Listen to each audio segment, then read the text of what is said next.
there's sort of two problems for me. One is that this idea of creating money, we put more money out there, we can kind of forget that it's a claim on stuff like energy.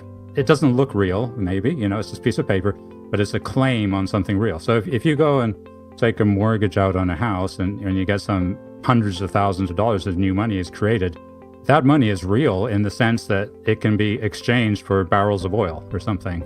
So this is important because, we live on a finite planet. But then the other thing is that it's the idea that, okay, yes, the danger is inflation, but we can control inflation because as soon as inflation kicks in, we'll just do steps A, B, and C, and that will get it under control quickly. But inflation is not something that you can kind of turn on and off easily. People have faith in the money supply up until they don't. For me, the best part of my podcasting journey has been the opportunity to speak to a huge range of extraordinary investors from all around the world. In this series, I've invited one of them, who also happens to be a longtime friend, namely Harry Krishnan, to host a series of in-depth conversation on the topics of volatility, risk, and portfolio protection. In today's world, portfolio construction is fast moving to the top of the agenda of many investors as they try to analyze and understand the riskiness of their portfolio. With ever-increasing uncertainty around the globe, knowing if you are essentially long or short volatility in your portfolio can mean the difference between ruin and survival when the next crisis emerge. The aim of these conversations is to try and understand the experiences that have influenced these highly specialized market participants and the processes they follow to harness their returns so that we can all become better informed investors. And with that, please welcome Harry Krishnan. Thanks very much, Niels, for this introduction. My guest today is David Orrell, author and applied mathematician. He's written many books. I'll give you a few highlights. Apollo's Arrow, which goes into the history of prediction and the potential deficiencies of prediction for complex systems. Quantum Economics, the New Science of Money, which establishes various analogies between quantum physics and economics. And forthcoming, Money, Magic, and How to Dismantle a Financial Bomb. I presume that's coming out in the UK in February and perhaps in the summer in the US. And with that, hey, David, how are you doing? Hey, Harry, very well. How are you? Good, I'm well. Thanks for coming on. I think we'll start with a little bit about your background. And I know that you've done forecasting in various areas, and maybe you can just give us a little tour of places you've gone and what you've found. I got into forecasting when I was doing my PhD, and it was about the prediction of nonlinear systems with applications actually to weather forecasting. So the main theory at the time was that weather forecasts go wrong because of the butterfly effect, this idea that the weather is so sort of sensitive to initial condition that a very small perturbation can sort of grow and magnify and cause a storm on the other side of the world. And I was kind of coming at it more from an applied math background, and I thought, well, this is a little bit strange because surely the main reason for forecast error is just that the system is incredibly difficult to model, right? I mean, something like the atmosphere is so complex. And so that was the thrust of my PhD. And then I kind of applied those ideas. I started working in systems biology, which is sort of the ultimate example, perhaps, of a complex nonlinear system, which is very hard to model. So a lot of the same ideas carried over into that. And then I had this idea to write my first book, Apollo's Arrow, about prediction. And so I wanted to have kind of, talk about the main areas of prediction. And of course, perhaps, one of the biggest ones is financial forecasting, the economy, and so on. And so that's sort of how I got into financial modeling and kind of a roundabout route into it.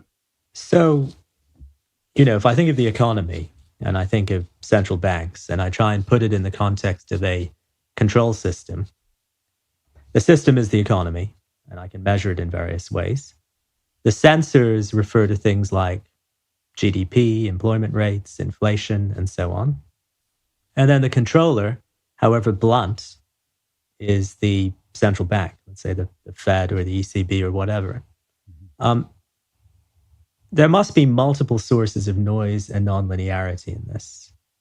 Is the notion of the system as being something that's mechanistic and can be controlled deeply flawed, and if so, how? Oh, yeah, sure. I mean, the idea that the economy is kind of a mechanism is very different from the sort of systems point of view, which views as a complex system, which has all these interacting parts and which is sort of alive, in the sense that it responds to changes while sort of trying to seek some kind of level of homeostasis. And so, the idea that you can kind of control something like this with just one control knob. I mean, when you think about living systems, we know that you can't, they're not as easy to control, right? You can't just sort of twist a knob, to sort of make it behave in a slightly different way. Living systems tend to be kind of unpredictable. I mean, they've sort of evolved to be that way, if you like, because I think one of the definitions of a living being is that, predictability is dangerous, right? Because it means that if you think of a species or something that is too predictable in its behavior, it's going to be easy prey for a predator. So when you think about living systems, they're constantly evolving, they're constantly changing. And so that's the sort of mechanistic view of the economy, is something that we're kind of imposing on it to simplify it. We view it as being even at equilibrium, which of course has got nothing, I mean, in biology, the only system which is at equilibrium is dead, right? So it's is really not the right kind of metaphor, if you like. Yeah, got it. I mean, doesn't this relate a bit to Goodhart's law as well, which says that if you have a measured quantity which you think is relevant, and then you turn around and try and target that quantity, all sorts of things can go wrong. Yeah, that's right. Yeah, because when you sort of look at something like that, you're not taking into account the fact that the system will evolve and adapt in response to the measurement that you are making on it. That's right.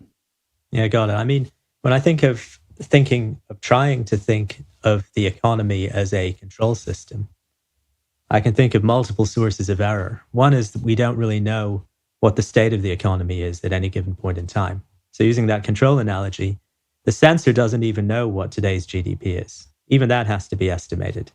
There are various entities that do it, like the Atlanta Fed, but even that's unknown. The controllers are blunt, and then the system itself is highly nonlinear, and we don't even know what the equations or the model, if there is one, drive it. I mean, how would you go about thinking about that? Would you look in terms of aggregating various models and just averaging them, or is there some weakness in that approach? Well, I think, one problem in predicting something like the economy is you can look at the data and say, well, the data is incomplete and it's out of date and only gives you a partial picture. But even if you sort of had all of the data about all the transactions that were going on in the economy, you'd still be missing a lot, because transactions are only sort of a number. They're kind of a bit of a random reflection of a far more complex process. So, if you think about the state of the markets, yes, it's the price of everything, but also it's about the state of what investors are thinking in their heads, how they feel about the future, how they feel about what's going on right now.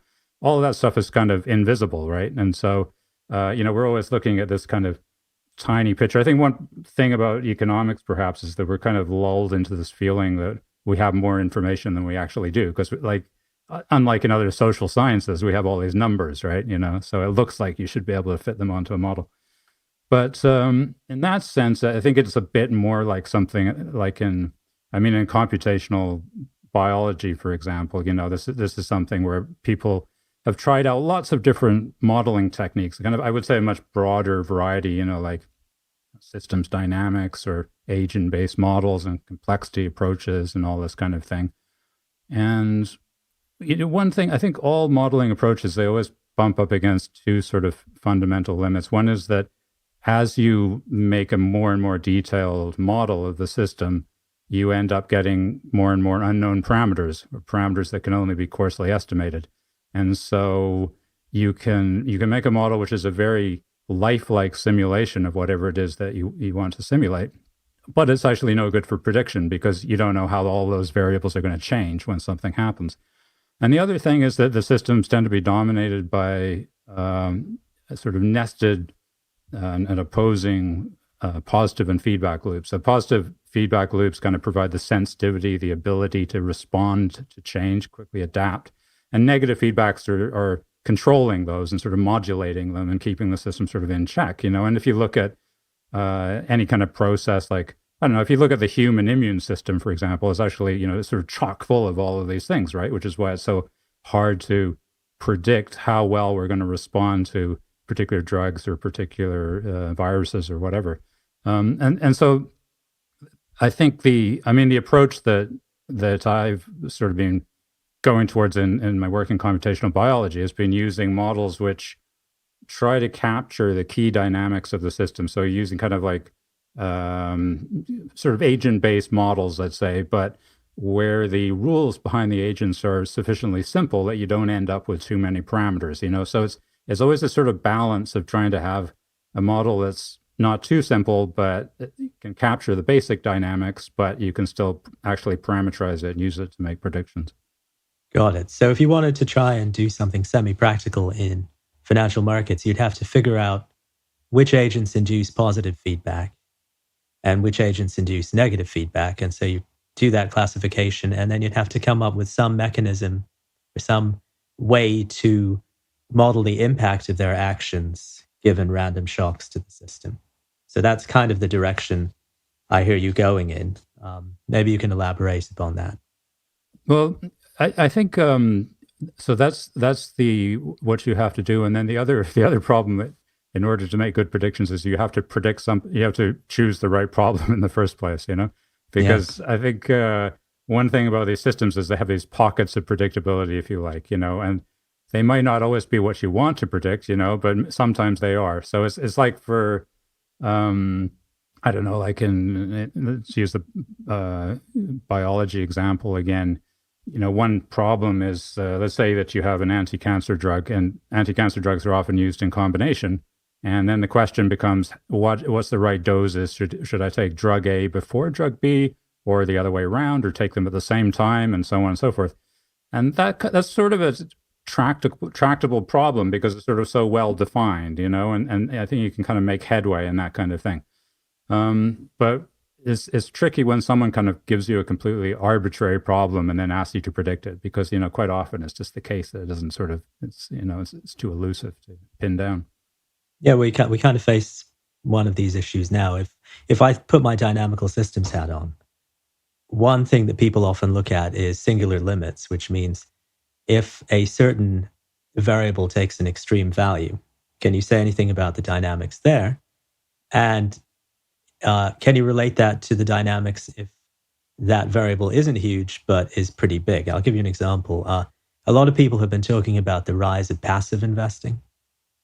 And the singular limit case is where all assets are passively managed. And there you get some strange dynamics because everything is momentum driven at that point. If there's a flow into the passive vehicles, buying occurs, and there's no marginal seller. If there's a flow out, selling occurs, and there's no marginal buyer. So you can see the wild fluctuations that would be induced by that sort of thing. Is there some conceptual way to sort of back off these limits and then say meaningful things qualitatively? Well, yeah, I think that's a very interesting question, right? The thing about a strategy like passive investing is that it's very successful because in a way it's kind of it almost acts a bit like a parasite on the financial system, because it's you sort of imagine, the sort of typical picture of the market is that you have all these sort of super intelligent investors, who are making all these very smart investment decisions. And then out of that, you get this kind of collective wisdom, right? And so things are supposed to be properly priced. And a passive approach means that you're basically doing a copycat, so you can sort of borrow from that wisdom without actually having to contribute anything to it. And so I guess anything in nature, things work when they're sort of kept in a scale, but when that becomes the only strategy, then it's sort of just becomes absurd, because there's no information anymore, right? There's just fun kind of copying random fluctuations. Exactly. It's almost as if even if the average active money manager has no edge. The collective belief among the managers that there is an edge, that they can beat the market, could in principle, at least in a capitalist economy, lead to better allocation of resources. And you lose that fundamentally if you go to passive. Whatever your view, the dynamics change. Yeah, I mean, you could just sort of imagine a situation where a strategy was based on some kind of obvious flaw, which had to blow up after a certain time. And then if everyone copied it would become very popular for a while, but then, it would blow up. So it's sort of like you need the diversity. You need some sort of a healthy ecosystem in the market if it's going to function properly. Yeah. And I think that's one, I was just going to say that's one thing that I guess they do well with, agent-based models in finance is this idea of having kind of a populations of different agents. So you have some who are following the momentum strategy and others who are following a value strategy, and then other noise traders and so on, and looking at how they interact. And then the dynamics become interesting when people are allowed to change their minds. When, let's say you have a fundamental trader who has been missing out on some amazing gains and decides to throw the towel in and join the momentum people, and so that's when you get the kind of real boom bust type scenarios developing. Yeah, I always get the impression that if you had a bunch of strategies in the market and everyone knew about them, which people increasingly do, at least about many of them, then as successful strategies became identified, money would flow into them. And so the drift for those strategies would go up, the average return. But the left tail would also increase because at some point, at some critical level, it's likely that people will be bailing out. So it's almost as though there's a distortion in the distribution of returns based on money, basically money flowing into stuff that's working. Mm-hmm.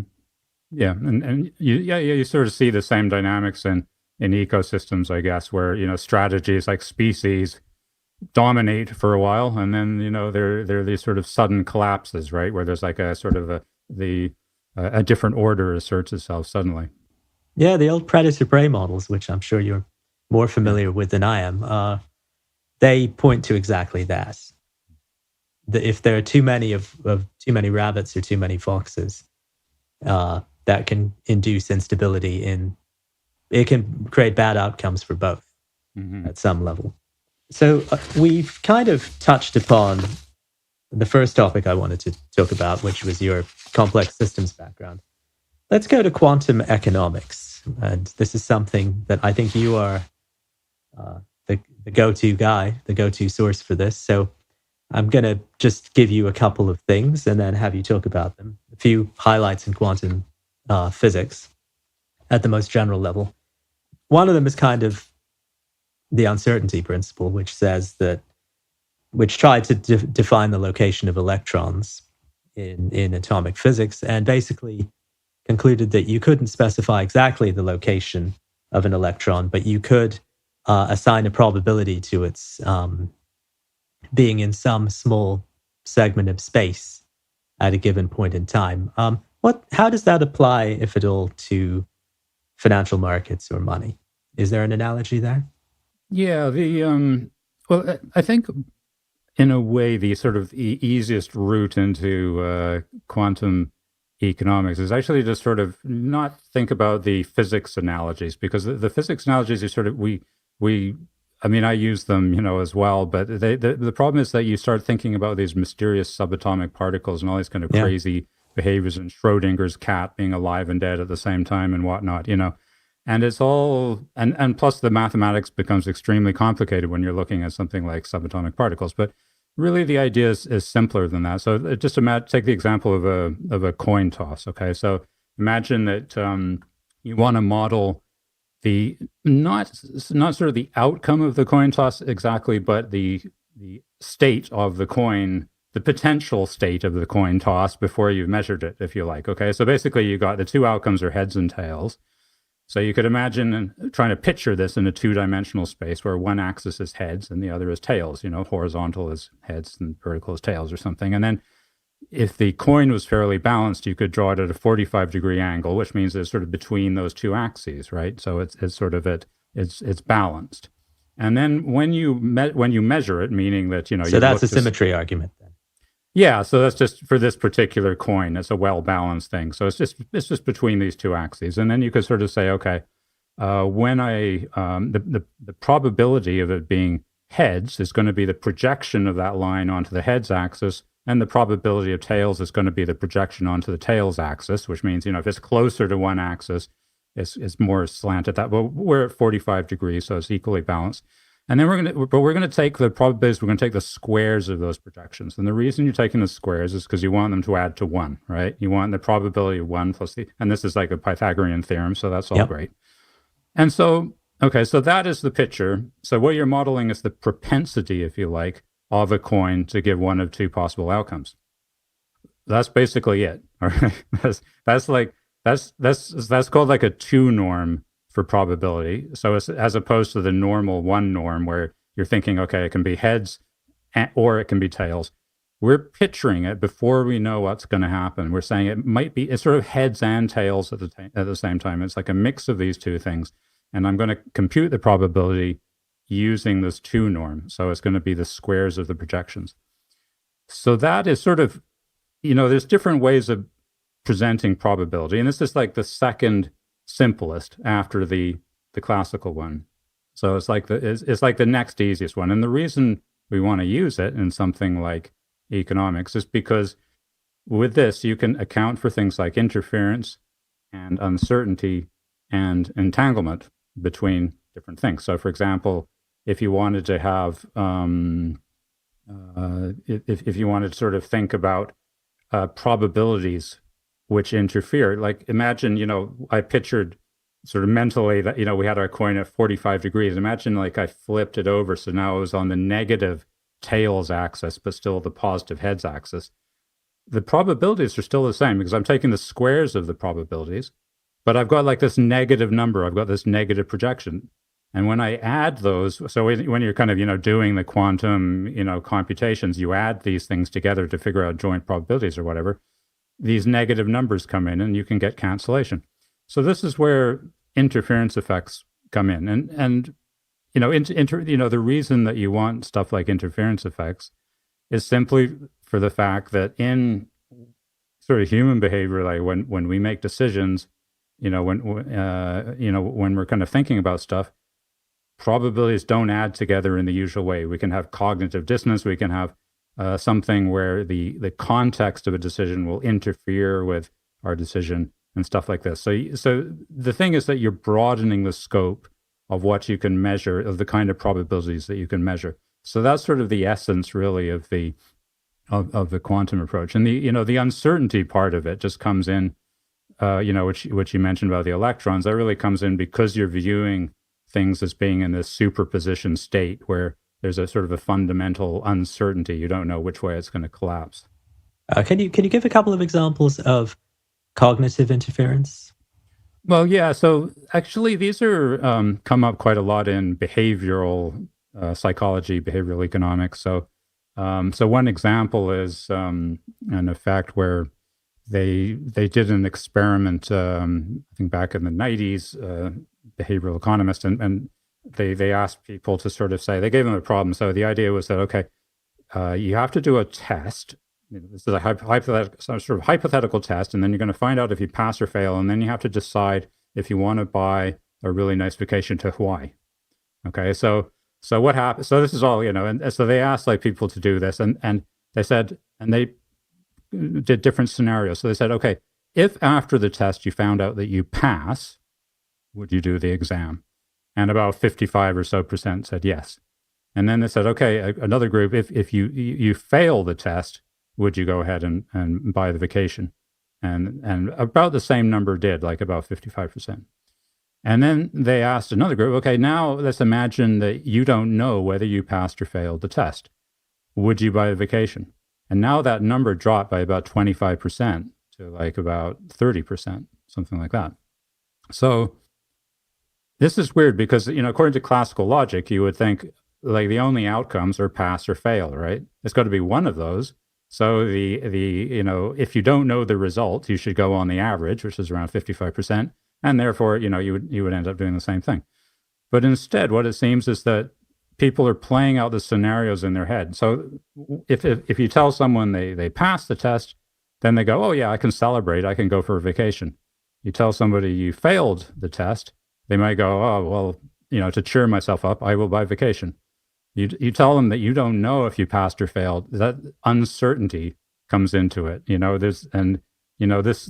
which is sort of, I guess, penalized in our brains. But, if you want to model that, it's very easy to model it using the quantum approach, because basically you get an interference effects. The two probabilities don't add together when you an average out in the usual way. They cancel each other out. Yeah, I think we discussed this previously, but it was to the following effect that this has an impact on markets, because it seems to me, at least according to folklore, that markets tend to be most volatile when everyone is fixated on something that seems to be going on, but they don't exactly know what it is. Mm-hmm. So there's uncertainty around a release, around the significance of an event, or markets are selling off and no one really has a strong view why, whether the view is relevant or not. And that level of uncertainty is worse than bad outcomes often. So a bad inflation print is worse than the market not knowing what the print's going to be.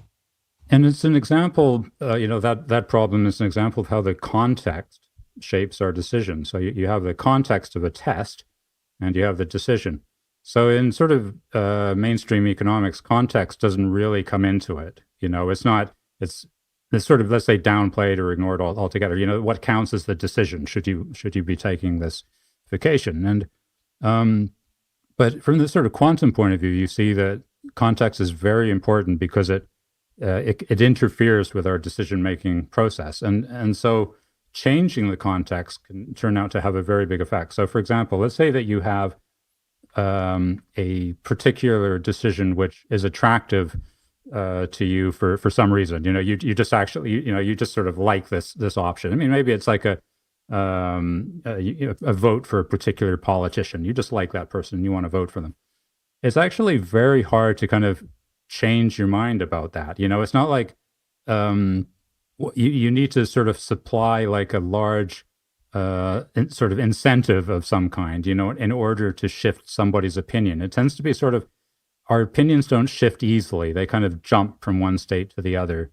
And this is something that you can model nicely using this sort of quantum approach, right? Where you get kind of a switch like sub context, which kind of switches our opinion quite drastically.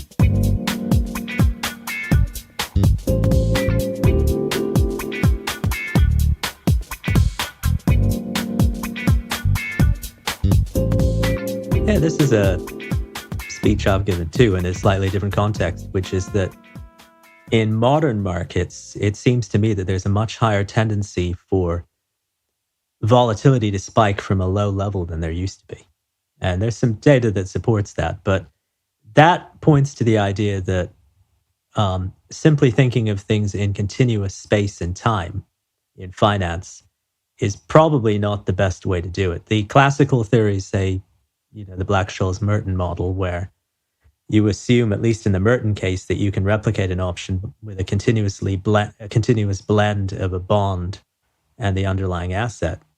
Doesn't really work, because that theory would have made options redundant. And we saw in 1987 that didn't work in the portfolio insurance problem. And then every so often a new generation of people come in and say, well, maybe it does work. And they do the same thing. And it's interesting to note that this discreteness or this discontinuity is very significant and cannot be just modeled away.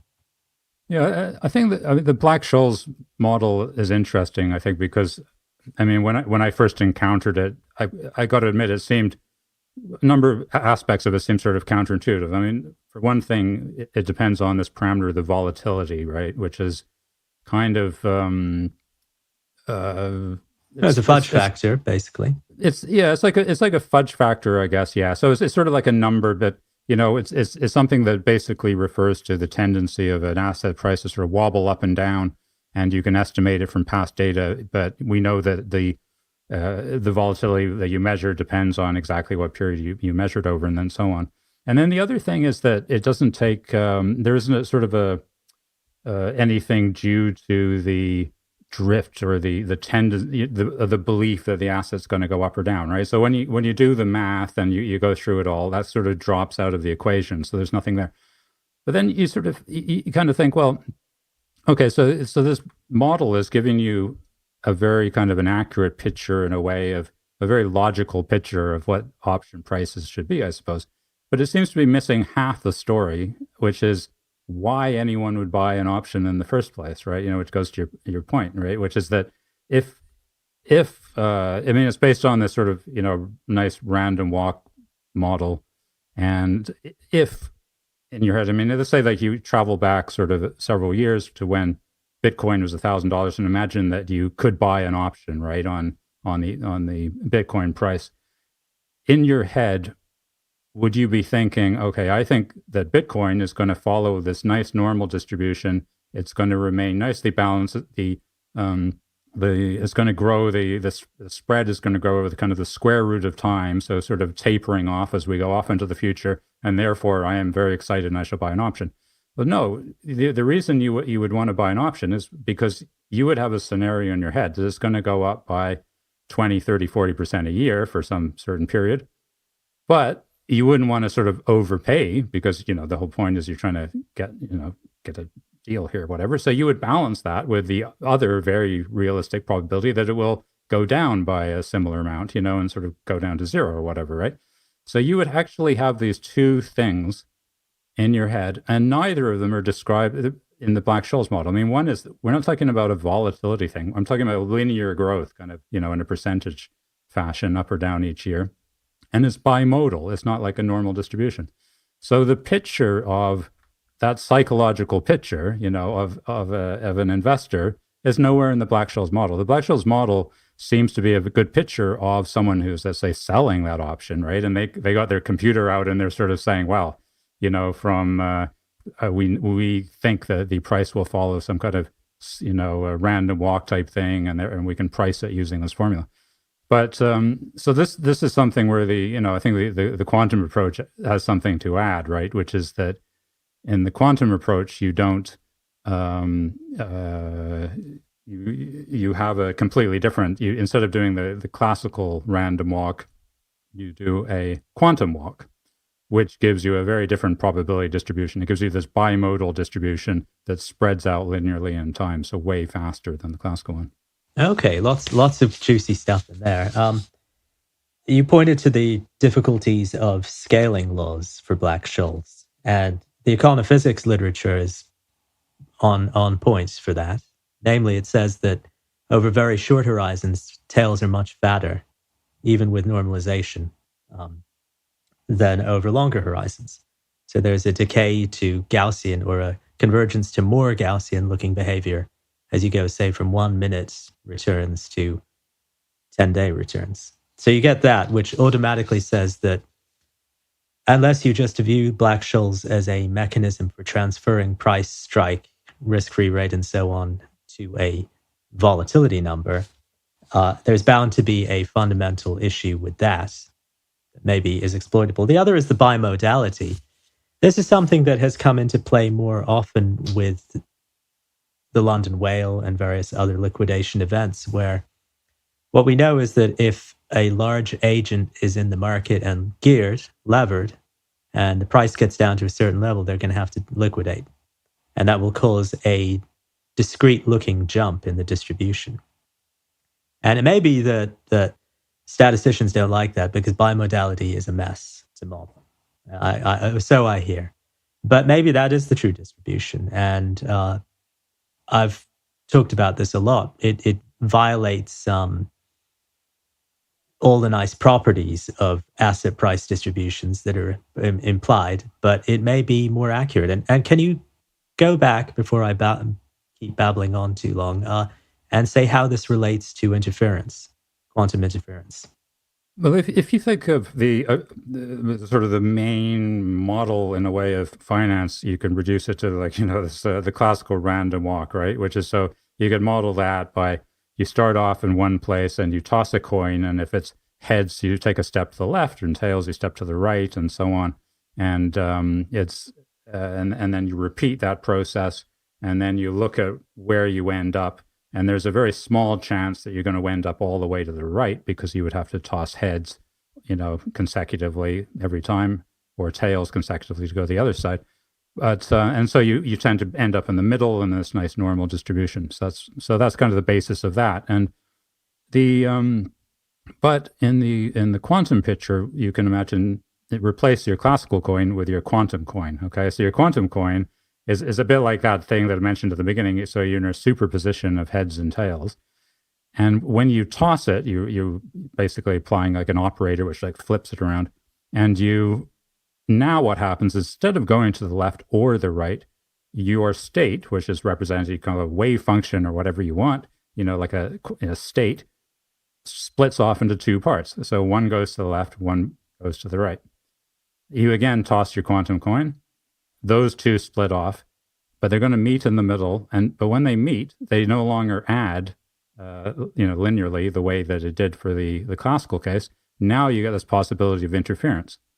So you just kind of repeat this. So this is a very simple quantum algorithm, and it's the basis of lots of circuits in quantum computing. And it's you can make a device, a photonics device, which will do this very easily, and so on. But when you measure the probabilities down at the bottom, you end up with this quantum walk distributions. And the thing is, if you're used to classical statistics, it just looks completely bizarre, because it's for one thing, it's kind of spiky, but it's got this sort of bimodal thing, and it's got so it just looks strange. The first time you see it, you sort of think, wow, this doesn't look right, But once you, but that seems to be a property of, these quantum systems. And then when you kind of look at like aggregate sort of behavior, it sort of smooths out. But the main thing is that you end up with this bimodal distribution, and it's not the kind of thing that sort of pops out naturally from your classical statistical approaches. So I think it's kind of interesting. You end up with a kind of completely different family of behaviors and distributions.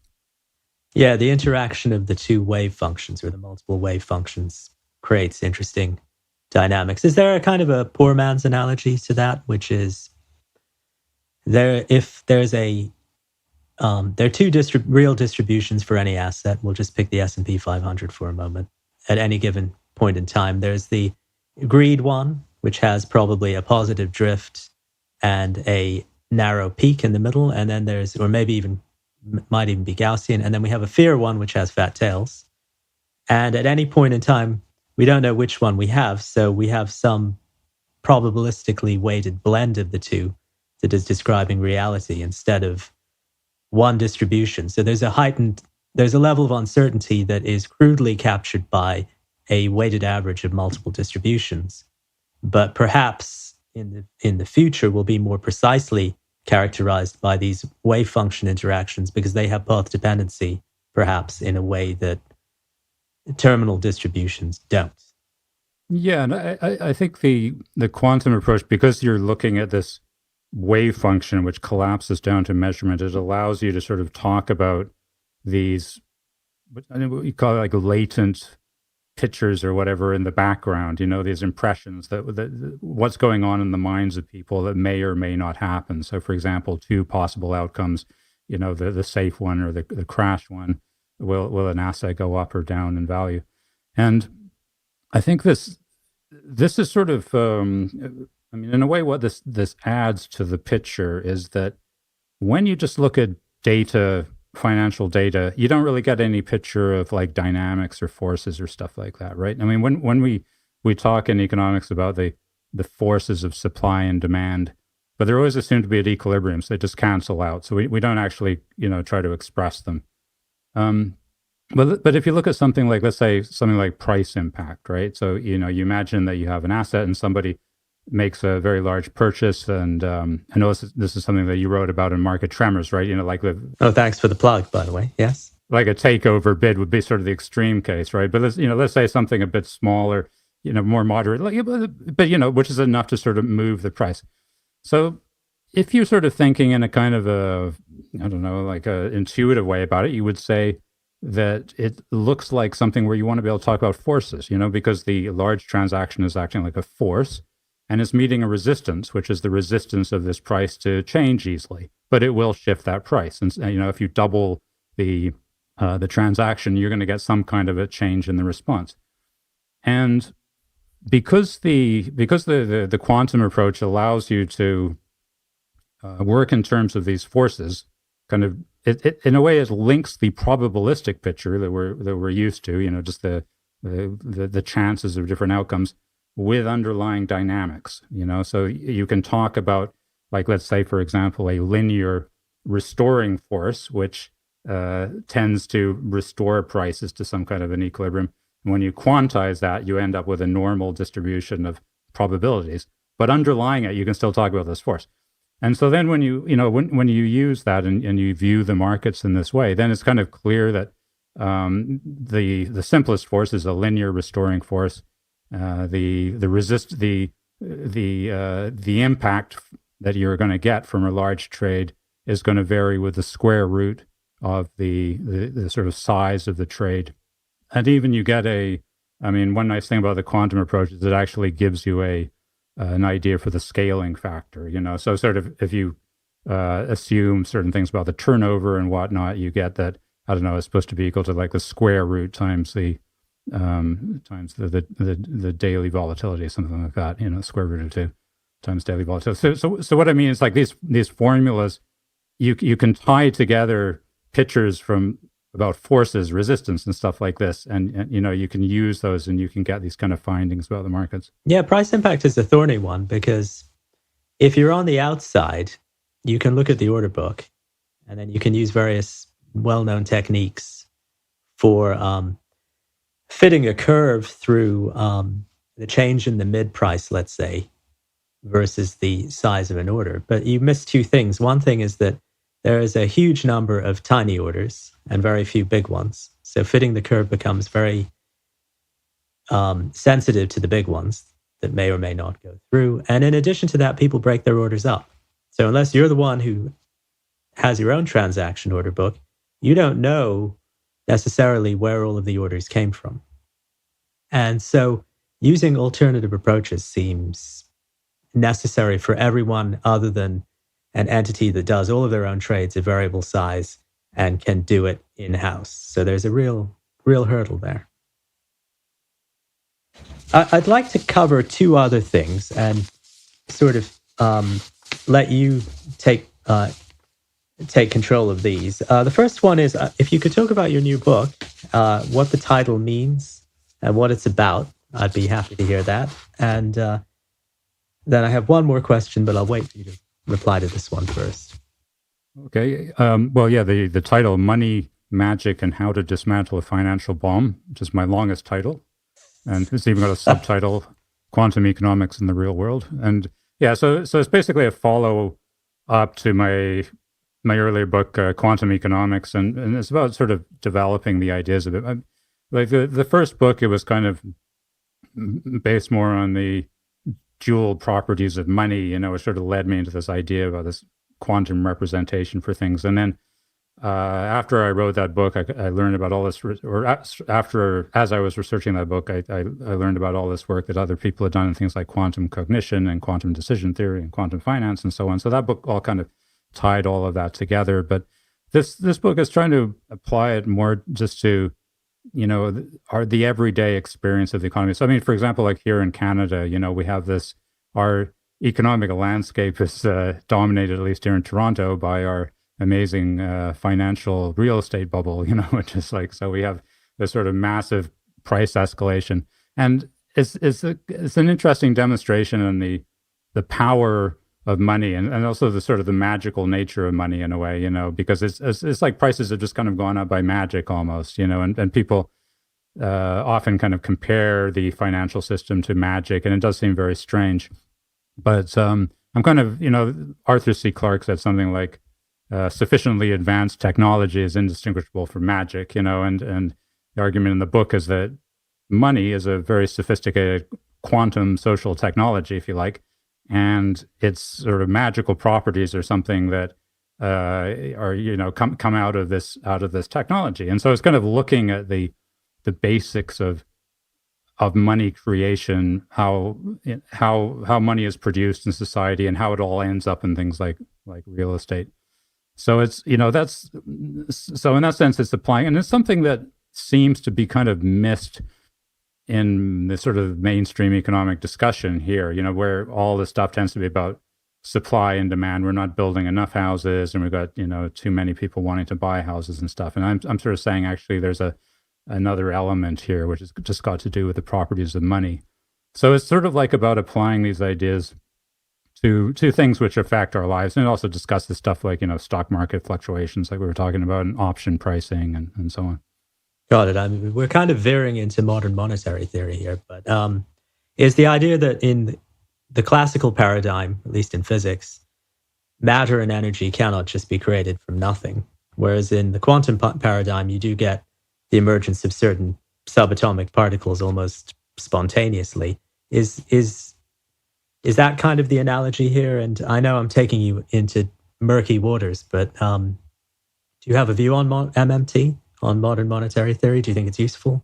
Well, I do. I mean, it's like, I think if you look at throughout history, we've had the kind of these two main theories of money. There's one that's sort of the idea that's a kind of a virtual thing, which used to be chartalism, used to be called that, and now it's kind of modern monetary theory is an example of that. So it's basically that money is just kind of a credit that the government makes up. And so there's nothing to stop them making up more credits if they want, And then there's the other idea, which is that money is got to be backed by something solid, like, bullion or gold or silver or something.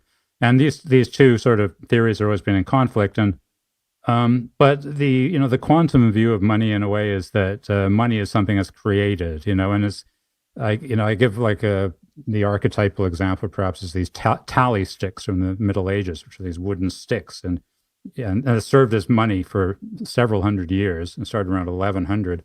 And it was basically like the sovereign took a stick, and notched something on it to indicate a value, and this was a tax that had to be paid, and then they would split the stick down the middle, and they would give one part to a debtor, and that debtor would have to cough up that money.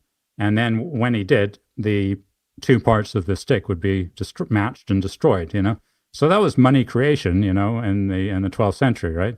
And the thing is, we're doing exactly the same today. I mean, now, here in Toronto, you go take a mortgage out at a bank. They don't go to their vaults and take out a whole lot of money. They just give you the equivalent of a tally stick, which is like deposit the money into your account, but they keep the record, of the title or, a claim over the house, right? And so this is money creation. This is like new money that's coming in. So it's not, and that money creation process is something that you can model, as it turns out, just very nicely using a quantum formalism. And again, it's something that's sort of eluded, it seems, a lot of, discussion, and I mean, in fact, this idea that money is created in this way was only actually formally acknowledged a few years ago, I think. Like the Bank of England wrote an article and said, that actually this is how money's made, and well, just kind of yes, very interesting. I mean, the way I think about it is you have mainstream economics, as however you choose to define it, and then you have at the two poles you have the Austrians and the MMTers, and the Austrians and the modern monetary theorists often talk about the same thing, just with different tones. So the Austrians will sneer at the kings in the Middle Ages who required and imprinted their face on a coin, and they would basically take all the coins, melt them down, dilute them slightly, and then reprint them. And that would be a form of inflation. So the Austrians kind of sneer at that, and especially what it's turned into with the emergence of fiat currencies globally. And the MMT guys, at least Warren Mosler, say pretty much the same thing, but they don't think it's a bad thing. But they are the two extremes who you would think are entirely opposed, but they're talking in many cases about the same thing. And the stuff that people in the middle don't. With the MMT thing, I can sort of see, like they have very, useful contributions to the debate about how like a sovereign country can't run out of its own currency, so it doesn't have the limit. It's not the same as a household, which can run out of money, but because it can't print its own. But I think like there's sort of two problems for me. One is that this idea of creating money, we put more money out there, we can kind of forget that it's a claim on stuff like energy. It's a claim on. It doesn't look real, maybe. It's just a piece of paper, but it's a claim on something real. So if you go and take a mortgage out on a house and you get some, sort of hundreds of thousands of dollars of new money is created, that money is real in the sense that it can be exchanged for barrels of oil or something. So this is important because we live on a finite planet, and so right, but then the other thing is that it's the idea that we can, yes, the danger is inflation, but we can control inflation because as soon as inflation kicks in, we'll just do steps A, B, and C, and that will get it under control quickly. But I would have thought, like, again, going back to the sort of switch-like nature of, our decisions and our subjective feelings about things. Inflation is not something that you can kind of turn on and off easily. It's something where people have faith in the money supply up until they don't. And, again, the idea of volatility is not much use here because it looks like everything's very stable up until it isn't. And so, and when you lose that faith, when you lose the faith in the money supply, it's extremely hard to get it back, So it's like, that's where the old bullionist school, kind of had a point, right? Which is that, you got to have something sort of, you can't stray too far with the money. But I don't want to make it sound like I'm offering any kind of like an easy sort of a solution to this, because I feel that this is the whole point of money, right? Money has been bouncing back and forth between a sort of real and virtual incarnations ever since we invented it, and kind of switching from one mode to another. The gold standard lasted for many hundreds of years, and then it kind of, before that there was like in the Middle Ages there was mostly virtual money, and then before that it was all gold and silver coins and stuff, and now we're in a virtual. So it's changing all the time, and this is what makes money so interesting, right? Is that I think it's unstable. It's an unstable substance, and it has these very complex behaviors. But I think certainly, So it's like there's no easy. It's not like I'm writing MMT off by any means, but I'm just saying that it's part of the picture. That's it.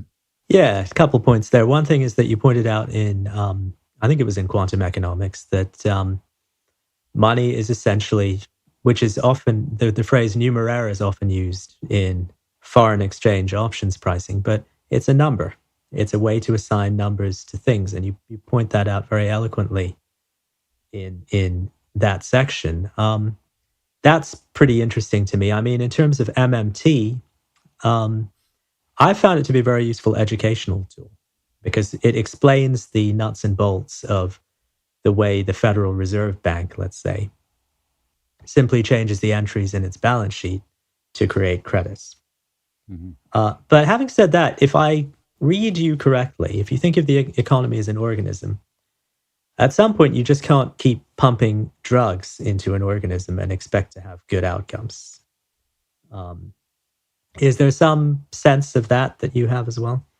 Yeah, absolutely. I mean, I think that goes back to what I was saying about the link between money and the real world, which is that it is a claim on the real world, So just as an example, I mean, let's say that you're really serious about the climate crisis and, you want to bring that under control.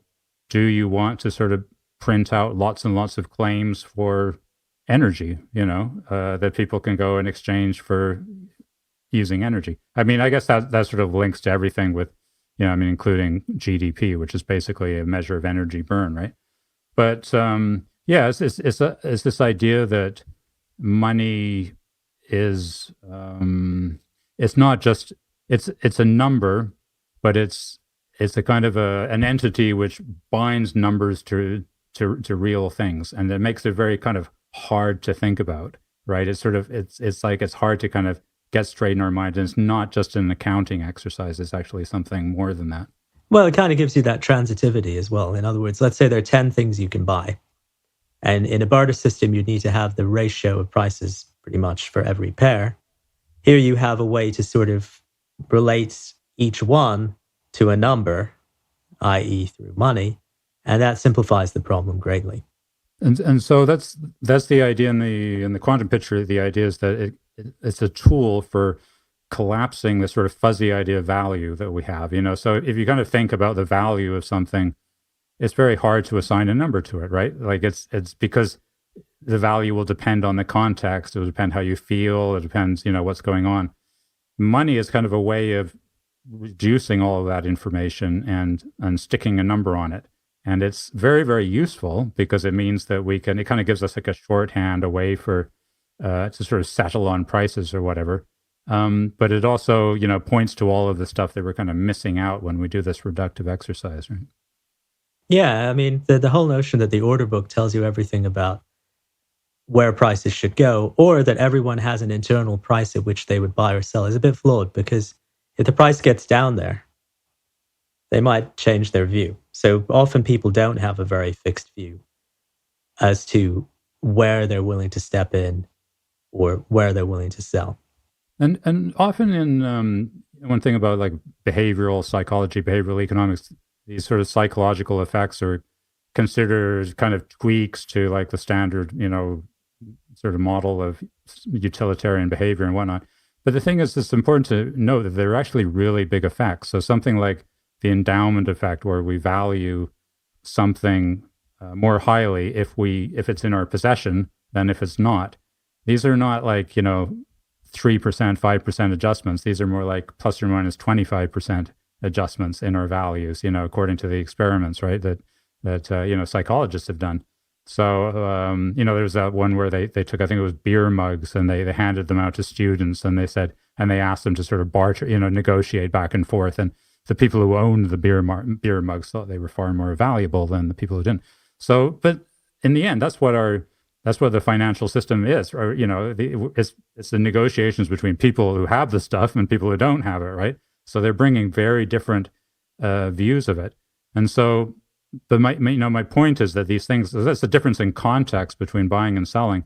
And these are not subtle effects. These are not small things. These go right to the heart of, how we want to model the financial system, I think.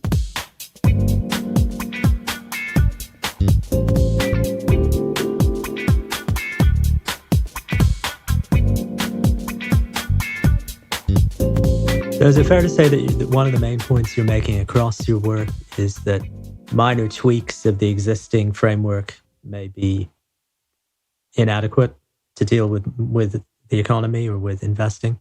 Yeah, because the core of the main theories, it says it's an equilibrium model that's kind of perturbed, and so you get kind of random walks where things change randomly as news comes in. But you can't sort of tweak an equilibrium model to give you like a dynamical model, and you can't tweak a random walk to give you like the full picture. So what you need is to actually, start again. And I think, so this all sounds, like kind of a challenge, right? Because, we have these mental models that have been sort of developed over a long time. And this is where I think quantum computing actually can kind of come in and speed things up a little bit, because, I mean, you can draw a line from mainstream economics kind of getting going in the late 19th century, and that was like the time when people are starting to think about computers, like Babbage for this computer, and William Stanley Jevons, who was a neoclassical economist, he built something called a logic piano. He was trying to, they were thinking about sort of these computational systems, and they viewed the economy in this way as like optimizing utility and rational decisions and all this kind of thing,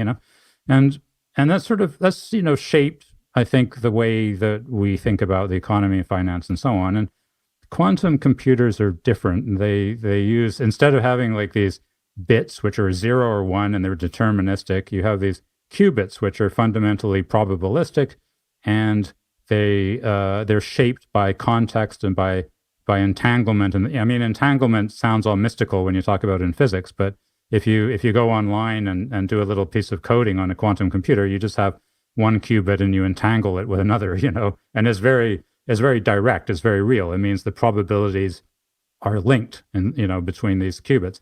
And that's the whole idea of quantum computers, is that they use entanglement and interference to make their computations. And now in quantum cognition, in quantum economics, you're using exactly those same modeling tools. So the language of this stuff, you can, like, you want to simulate money creation. Not so easy using classical approaches. In quantum approaches, you can make like a little 2-qubit circuit, one representing, for a tally stick, let's say one qubit represents the sovereign creditor, the other qubit represents the debtor, and model it like that. So the quantum walk option thing, very simple to use, to model using a quantum device. All of these things become much more natural when you start thinking in terms of these kind of quantum circuits. So bringing it back to finance, we don't know what the price of something is until there's a flow, there's a transaction. But even when there's a transaction, we don't know what the true probability is. We only see an instance of that. Yeah, because the value, the underlying value is a wave function. And so when you measure a wave function, it kind of goes, plonk, and you get like a number that spits out at the end of it, right? And that's the price. But if, when you think about something like an asset price, when it's not traded, you don't know what it doesn't have a value, really. It doesn't have a well-defined value because it hasn't been measured. You know it's in a band. But it's a very natural way to model that using, as a wave function, which sort of just captures the distribution and the measurement event as something which affects the system. So like something like price impact, right? Like a big transaction will affect the system itself. Got it. I mean, a lot of pricing is a function of human consensus. At some point in time, everyone might agree that the Fed will buy risky assets whenever they go down too much. And that consensus drives price action. But maybe that consensus can change. Maybe it won't, maybe it will. And a lot of these things are uncertain. And if you think of sentiment as one of the main drivers of price, at least for credit and equities, it's highly variable. It's unknowable at any point in time other than through its manifestation in a flow.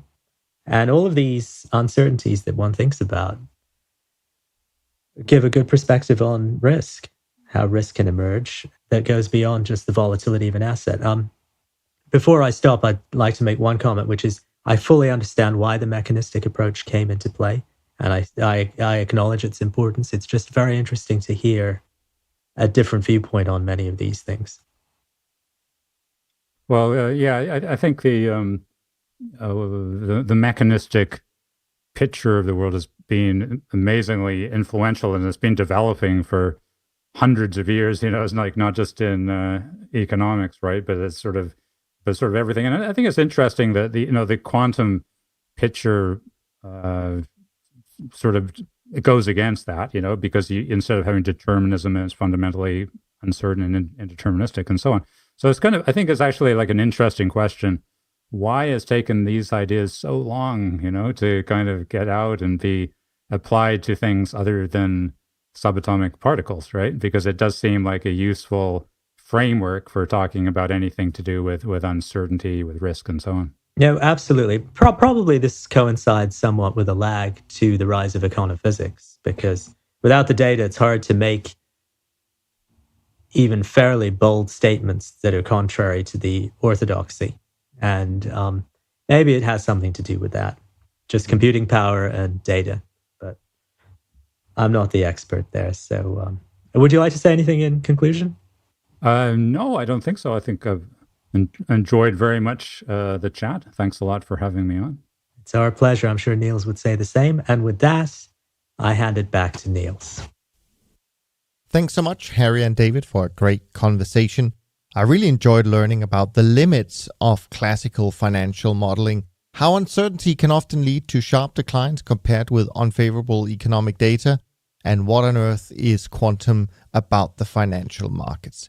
Make sure you go and follow David and Harry's work because, as you can tell from today's conversation, there are many exciting facets to quantum economics, and we really look forward to exploring more of them as we continue our series. From Harry and me, thanks so much for listening, and we look forward to being back with you on the next episode. And in the meantime, take care of yourself and take care of each other. Thanks for listening to Top Traders Unplugged. If you feel you learned something of value from today's episode, the best way to stay updated is to go on over to iTunes and subscribe to the show so that you'll be sure to get all the new episodes as they're released. We have some amazing guests lined up for you, and to ensure our show continues to grow, please leave us an honest rating and review in iTunes. It only takes a minute, and it's the best way to show us you love the podcast. We'll see you next time on Top Traders Unplugged.